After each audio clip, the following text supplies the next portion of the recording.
அன்பர்களே வணக்கம். நாம் இன்னைக்கு வீடியோ பதிவில் எதை பற்றின தகவலை பார்க்க போகிறோம் அப்படின்னு பார்த்தீங்கன்னா, அதாவது நம்மளுக்கு துன்பம் தரக்கூடிய எதிரிகளை அழிக்கக்கூடிய சாமுண்டி மந்திர பிரயோக முறையை பற்றி தான் நம்ம இன்னைக்கு வீடியோ பதிவில் முழுமையாக நம்ம பார்க்க போகிறோம். வீடியோ பதிவுக்குள்ளே போகிறதுக்கு முன்னாடி நம்மளுடைய சிவருத்ர மகாகாளி அருள்வாக்குப்பிடம் யூடியூப் சேனலை சப்ஸ்கிரைப் பண்ணாதவங்க சப்ஸ்கிரைப் பண்ணிக்கிங்க. அதாவது எதிரிகளை அழிக்கக்கூடிய முறைகள்லே பார்த்திங்கன்னா ஏகப்பட்ட முறைகள் இருக்குது, சரிங்களா? ஒரு தெய்வங்களையும் முன்னிலையில் வச்சு என்ன செஞ்சுருப்பாங்க, எதிரிகளை அழிக்கக்கூடிய முறைகளை பிரயோகம் பண்ணுவாங்க, சரிங்களா? நாம் இன்னைக்கு பார்க்கக்கூடிய இந்த பதிவு பார்த்திங்கன்னா அதர்வன மாந்திரீக ஓலைச்சுவடியிலேருந்து எடுக்கப்பட்ட ஒரு சாமுண்டியை வச்சு, அதாவது சாமுண்டியை வச்சு ஒரு எதிரியை எப்படி அழிக்கிறது அப்படிங்கிற அந்த பிரயோகத்தை பற்றி தான் நம்ம இன்னைக்கு பார்க்க போகிறோம். அதாவது இது முழுக்க அதர்வன பிரயோக முறை, சரிங்களா? அதனால எக்காரணத்தை கொண்டும் அனுபவம் இல்லாதவங்க இந்த பிரயோக முறையை பண்ண வேணாம். மாந்திரிகத்தில் அனுபவம் இருக்கக்கூடியவங்க தாராளமாக இந்த பிரயோக முறையை பண்ணலாம், சரிங்களா? இந்த பிரயோக முறையை பண்ணுறதுக்கு முன்னாடி நம்ம பார்த்திங்கன்னா சக்தி வாய்ந்த உடற்கட்டு பிரயோகங்கள் போட்டுக்கிட்டு தான் இந்த மந்திர பிரயோகங்களை நம்ம பண்ணணும், சரிங்களா? இந்த மந்திர பிரயோகத்தை பார்த்திங்கன்னா நம்மளுடைய வீடுகள்லையோ மக்கள் குடியிருக்கக்கூடிய அந்த பகுதிகளிலையோ நம்ம இது பண்ணக்கூடாது. இது பண்ணக்கூடிய இடம்னு பார்த்திங்கன்னா மயானத்தில் மட்டும்தான் இந்த பிரயோக முறையை பண்ணணும். வேறு எந்த இடங்கள்லையும் நம்ம இந்த சாமுண்டி மந்திர பிரயோகத்தை நம்ம பண்ணக்கூடாது, சரிங்களா? இது இந்த மாந்திரிக முறையில், அதர்வன மாந்திரிக முறைகளில் ஒரு எதிரிக்கு நம்ம பிரயோகம் பண்ணிட்டோம், எதிரி மேலே இந்த சாமுண்டி பிரயோக முறையை நம்ம பண்ணிட்டோம் அப்படின்னா அவன் ஆயுளுக்கும் அவனால் எழுந்து வரவே முடியாது, சரிங்களா? அந்த அளவுக்கு அவனை மொத்தமாக முடிச்சு விட்ரும், சரிங்களா? அந்த அளவுக்கு அதிபயங்கரமாக இருக்கும், சரிங்களா? பார்த்திங்கன்னா இந்த சாமுண்டி மந்திர பிரயோகத்தை பார்த்திங்கன்னா ஆதி காலங்களில் பார்த்திங்கன்னா இந்த வட மாநிலத்தில் உள்ளவங்க அதிகமாக இந்த தெய்வத்தை உபாசனை எடுத்து வச்சுருப்பாங்க. இந்த நம்மளுடைய பகுதிகளில் பார்த்திங்கன்னா அவ்வளோவா கிடையாது. இந்த சாமுண்டி உபாசனை பார்த்திங்கன்னா வட மாநிலங்களில் அதிகமாக எடுப்பாங்க, சரிங்களா? இந்த சாமுண்டி உபாசனையிலேயே பார்த்திங்கன்னா 2 விதமான நன்மைகளை நம்மளுக்கு கிடைக்கும். ஒன்று, எதிரிகளை அழிக்கக்கூடிய ஒரு முறையவும் இந்த தெய்வத்தை வச்சு பண்ணலாம். அதே போல் வசிய வேலைகளையுமே இந்த தெய்வத்தை வச்சு பண்ணலாம், சரிங்களா? ஆனால் இப்போ நம்மளுடைய காலகட்டங்களில் பார்த்திங்கன்னா இந்த வசியத்துக்கு இந்த சாமுண்டியை யாரும் அதிகமாக எடுக்கிறது கிடையாது.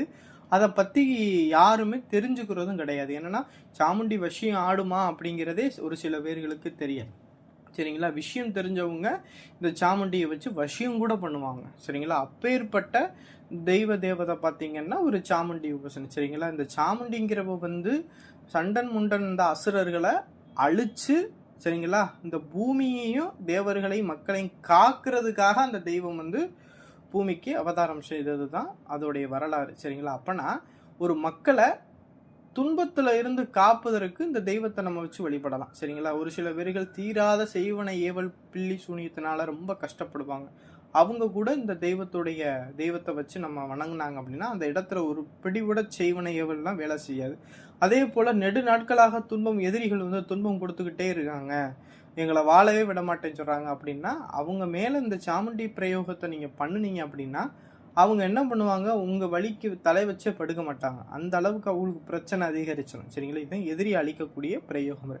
சரி, இந்த பிரயோக முறையை எப்படி பண்ணுறது அப்படின்னு பார்த்தீங்கன்னா, ஒரு அமாவாசை நாள் அன்னைக்குன்னு நான் ஸ்க்ரீனில் கொடுத்துருக்கக்கூடிய இந்த சக்கரத்தை ஒரு செப்பு தகட்டில் நீங்கள் என்ன செஞ்சுக்கங்கன்னா எழுதி அந்த எந்திரத்தை சுத்தி பண்ணிக்கிங்க. சுத்தி பண்ணிக்கிட்டு அந்த எந்திரத்துக்கு சந்தனம் குங்குமம் எல்லாம் வச்சு உங்களுடைய பூஜை ரூமில் என்ன செஞ்சுக்கிங்கன்னா முதல்ல இந்த எந்திரத்துக்கு மந்திர உரு கொடுங்க, சரிங்களா? இந்த எந்திரத்துக்கு பார்த்தீங்கன்னா மொத்தம் 10,008 மந்திர உரு கொடுத்து, இந்த மந்திர உரு கொடுக்கறது உங்களுடைய பூஜை ரூம்லேயே வச்சு கொடுக்கலாம். மந்திர உரு 10,008 உரு கொடுத்து முடிச்ச பிறகு அந்த எந்திரத்தை அப்படியே ஒரு கருப்பு துணியில் சுருட்டி வச்சுக்கோங்க. நீங்கள் என்ன செஞ்சுங்கன்னா பூஜைக்கு தேவையான பொருட்கள் எல்லாம் மயானத்துக்கு எடுத்துகிட்டு போகிறதுக்கு ரெடி பண்ணி வச்சுக்கோங்க. ஒரு அமாவாசை நாள் அன்னைக்குன்னு நீங்கள் என்ன பண்ணுறீங்க அப்படின்னா நீங்கள் தேர்ந்தெடுக்கக்கூடிய மயானத்தில் கொண்டு போய் வடக்கு திசையில் ஒரு கருங்கல் ஒன்று எடுத்துக்குங்க. அது எந்த கருங்கல் வேணாலும் இருக்கலாம்.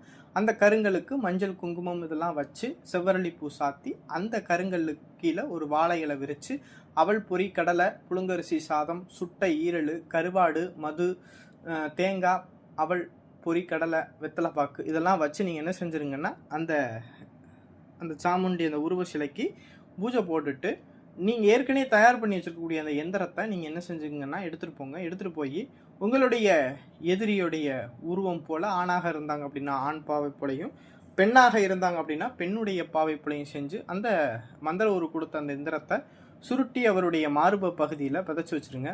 விதைச்சி வச்சுட்டு அந்த பாவைக்கு பார்த்தீங்கன்னா நான் ஸ்க்ரீனில் கொடுத்துருக்கூடிய மந்திரத்தை செவ்வரளி பூவையும் எள்ளும் கையில் கொஞ்சோண்டு எடுத்துக்கிட்டு மந்திரத்தை சொல்லி அந்த பாவை மேலே நீங்கள் போடணும். இதே போல் 308 முறை சரிங்களா? இந்த மாதிரி அந்த பாவையை அர்ச்சனை பண்ணிவிட்டு அந்த பாவையை அப்படியே அந்த கருப்பு துணியோடு கட்டி மயானத்தில் கொண்டு போய் வடக்கு திசையில் கொண்டு போய் பிதைச்சி வச்சுட்டு ஒரு கருப்பு கோழியை பலி கொடுத்து அதோடைய உதிரத்தை அந்த இடத்துல விட்டுட்டு கோழி அங்கிட்டு தூக்கி போட்டுருங்க. திரும்பி பார்க்காம வீட்டுக்கு போயிருங்க. சரிங்க?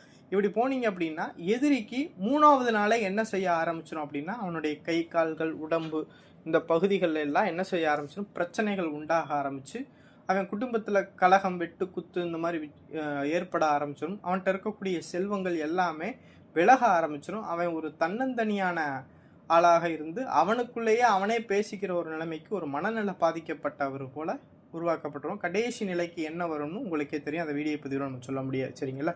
இதுதான் எதிரிக்கு இம்சை கொடுக்கக்கூடிய ஒரு பிரயோக முறை. எக்காரணத்தை கொண்டும் தவறுகள் செய்யாத இந்த அப்பாவிகள் மக்கள் மேலே இந்த பிரயோக முறையை பிரயோகம் பண்ணிட வேணாம். உண்மையிலேயே ஒருத்தர் குடும்பத்தை அழித்து வாழணும் எண்ணம் உடையவங்க மேலே கண்டிப்பாக இந்த பிரயோக முறையை பண்ணலாம். இந்த வீடியோ பதிவு பிடிச்சிருந்துச்சு அப்படின்னா நம்மளுடைய சிவருத்ர மகாகாளி அருள்பாக்கு பீடம் யூடியூப் சேனலை சப்ஸ்கிரைப் பண்ணாதவங்க சப்ஸ்கிரைப் பண்ணிக்கிங்க. நன்றி, வணக்கம்.